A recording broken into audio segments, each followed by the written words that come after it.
executed for multiple number of times. If the body of the, if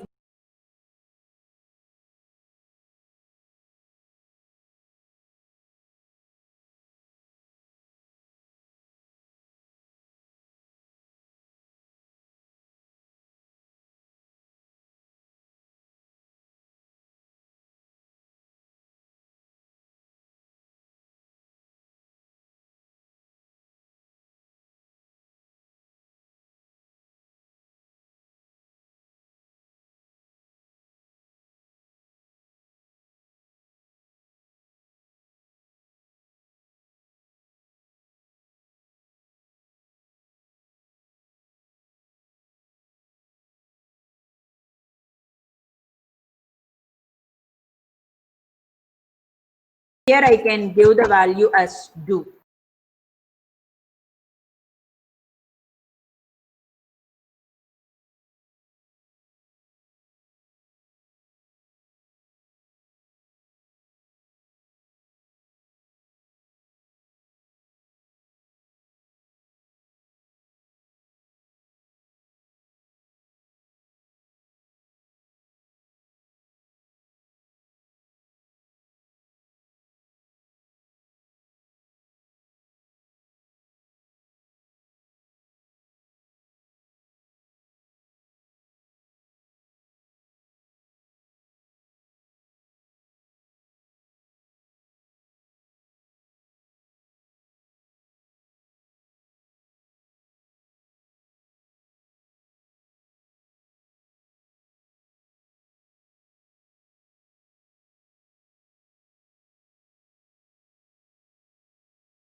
Executing, I'm giving 0.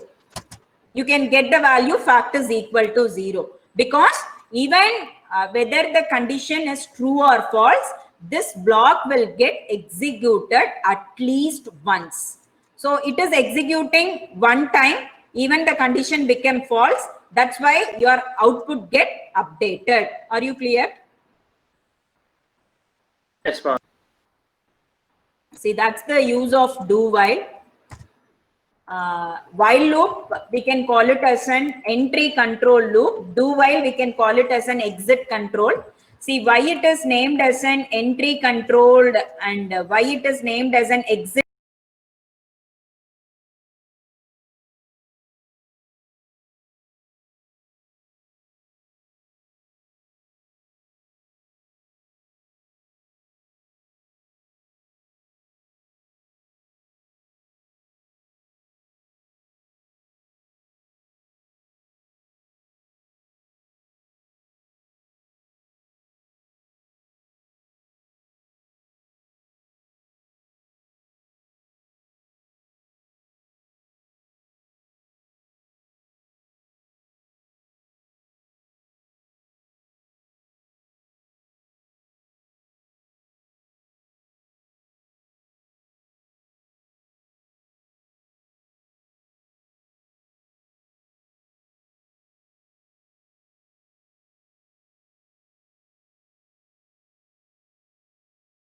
By using a while or do while, it's up to you. for a sum of n numbers. See, for example, if my n value is equal to 5, my output should be 5 plus 4 plus 3 plus 2 plus 1, or it can be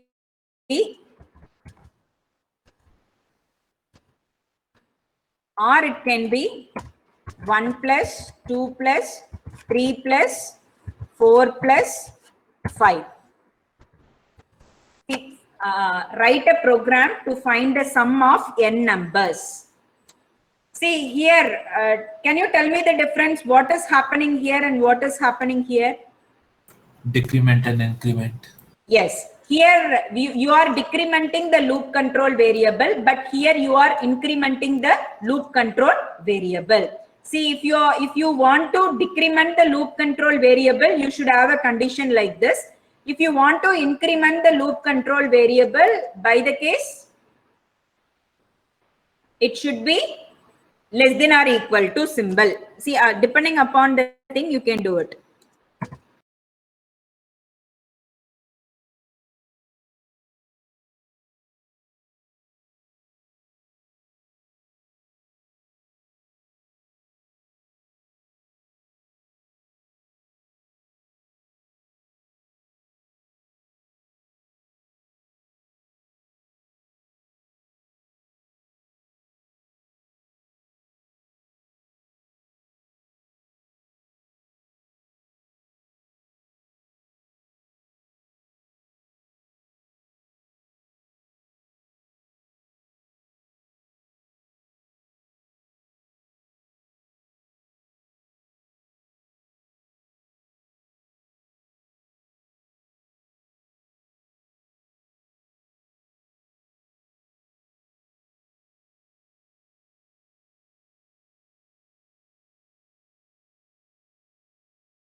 consider your for statement, in a very single statement, you can find all the three expressions. Initialization you can have, condition you can have, increment or decrement you can have. All these three are separated by using the semicolon. So initialization, semicolon, condition, semicolon, increment or decrement, you can have it. You can close this bracket. Then you can have the body of the loop, inside which you can give the statement. Are you clear? See, when the most commonly and popularly used looping statement is nothing but for.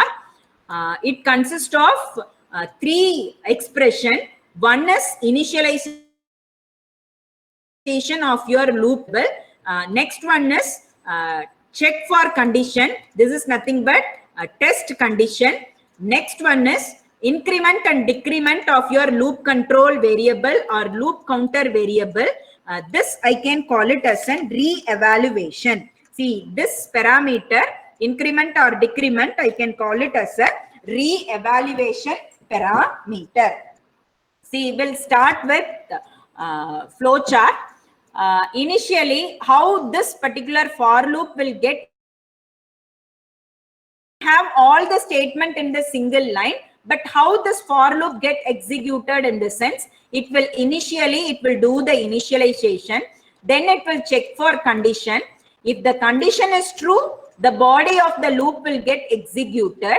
See, after executing the body of the loop, either it will increment or decrement the loop control variable.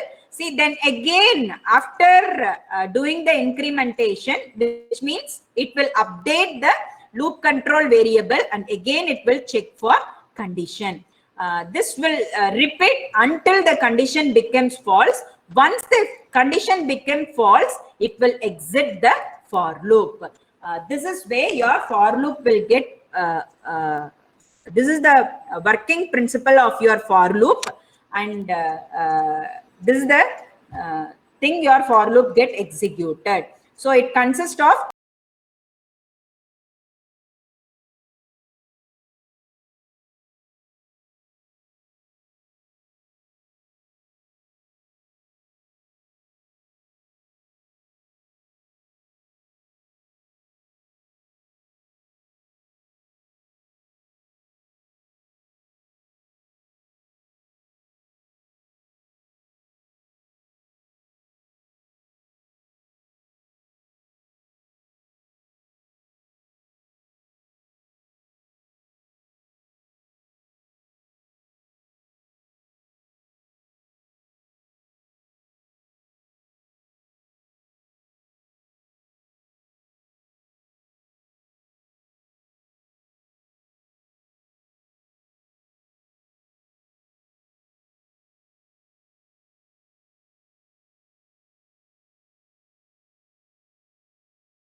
zero less than in, again I plus plus. So all the things, put it together.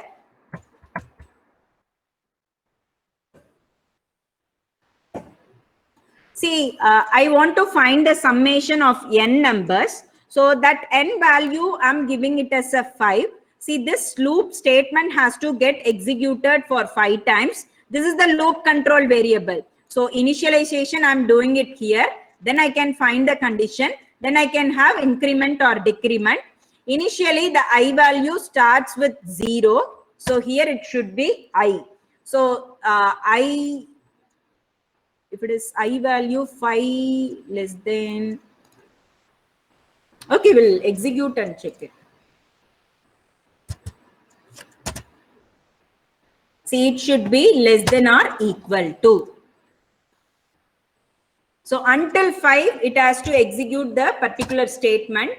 See, this is the thing. So initially the I value is 0. See, we'll check the iteration, how it get executed.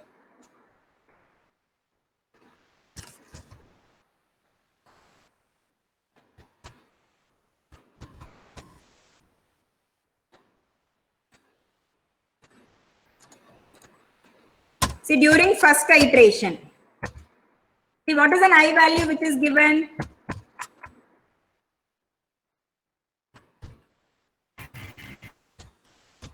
In value, I have taken it as a 5. I value which is equal to 0. During first iteration, we are speaking.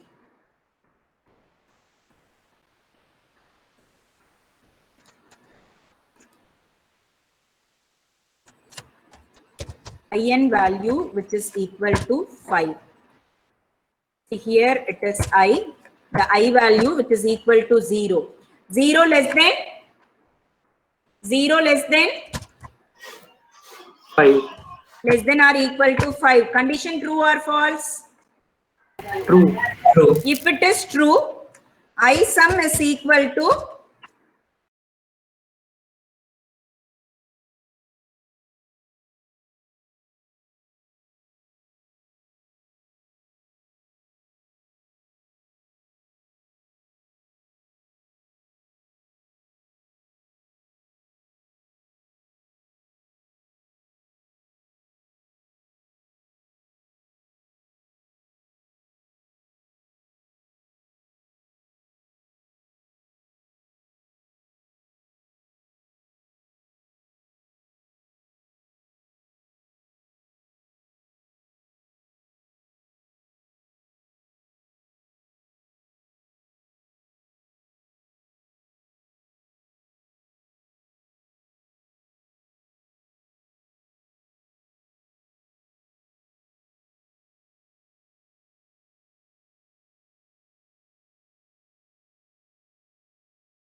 Three.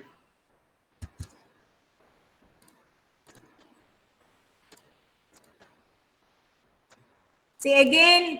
Now the I value became, after executing the body of the loop, your I value get incremented by 1. So now the I value become 3. So 3 less than or equal to 5. Condition true or false? True. See, then I sum which is equal to, already it is 3. Now the I value is 3. So I sum which is equal to 6. 6. Now the I value will become 4. 4. 4 less than or equal to 5. Condition true. Now I sum which is equal to 6 plus 4 which is equal to 10. So this is the way your loop, this for loop will get executed. This is your first iteration. This is your second iteration. This is your third iteration. This is your fourth iteration. This is your fifth iteration. And you also have another iteration.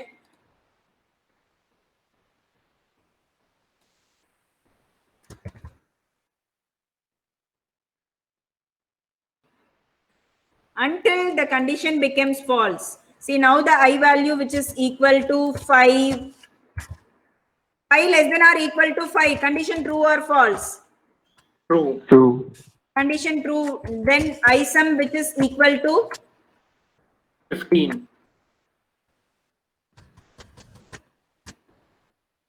which is equal to, already it is 10. 10 plus I, it will give 15. See, again what happened? The I value incremented by 1. See, now the I value becomes 6. 6 less than or equal to 6. Condition true or false? False.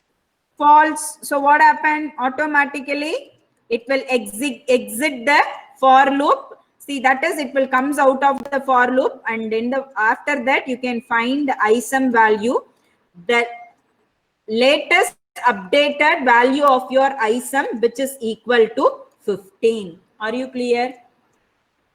Are Yes, you clear? ma'am. See, Yes, how ma'am. this for loop get executed, in the sense you can look into this flow chart. So initially what it will do means, it will initialize your loop control variable. After initializing this loop control variable, it will check for condition. If the condition is true, it will execute the body of the loop. After executing the body of the loop, it will go for increment and decrement operation. After incrementing, again it will check for condition. It won't go for this initialization part. Are you clear? Are Yes, you clear? See, this will be keep on iterating. Once the condition becomes false, it will comes out of the for loop. Are you clear? Yes, ma'am. Yes, ma'am. Ma'am, See, yeah. what if we initialize I before we go to the for loop? What if we don't initialize I in for loop and we initialize it before for loop? I couldn't get you. That is, you are asking about. Will be same. Once again, what you are asking? If I miss this particular statement, you are asking. Am I right? Yeah, and we initialize it while we're declaring I. Yeah, This is the what you are asking, right? Yes, ma'am. It is also permitted. It is various